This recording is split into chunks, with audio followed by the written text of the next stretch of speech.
అంటే అమ్మ ఇప్పుడు మనం ఎదుటి వాళ్ళ దగ్గర నుంచి ఏదైనా లాభం పొందినప్పుడు వాళ్ళ పట్ల మనం కృతజ్ఞతతో కలిగి ఉండాలి, ఉండాలి. కృతజ్ఞతతో వ్యవహరించాలి. అది ఏ రకంగా వ్యవహరించాలమ్మా?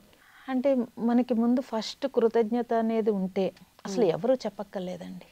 లోపల ఉమ్, నుంచి వాళ్ళ దగ్గర మనం తీసుకున్నాం, తిరిగి మనం ఎలా ఇవ్వాలి అనేది ఉమ్, వస్తుంది. ఉమ్, చాలామంది ఉంటారు. అందుకే ఏదైనా ఒక సహాయం చేస్తే తిరిగి వాళ్ళకి ఏదైనా అవసరమైనప్పుడు మేము వెళ్ళి చేయాలి అని తాపత్రయపడిపోతూ ఉంటారు. ఉమ్, మనుషులే కాదండి, మీరు ఈ పంచభూతాల పట్ల కూడా కృతజ్ఞత కలిగి ఉండాలి. ఉమ్, ఎందుకనంటే ఈ భూమి చూస్తే మీరు ఉమ్, ఎంత మోస్తోంది మనల్ని.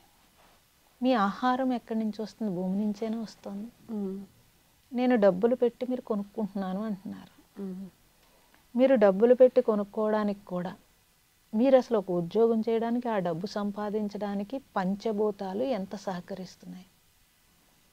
ప్రాణశక్తి లేకుండా మీరు ఏం చేయలేరు కదా. ఉమ్, గాలిని అంటే బయట ఉంటే గాలి, లోపల ఉంటే ప్రాణశక్తి. ఉమ్, ఈ పంచభూతాలు, ఆకాశం నుంచి ఓజోన్ శక్తి, భూమి నుంచి భూ ఆకర్షణ శక్తి, సారము, భూమి సారము మిమ్మల్ని మొయ్యడము, అగ్ని, నీరు అన్నీ ఉచితంగా తీసుకుంటున్నాం.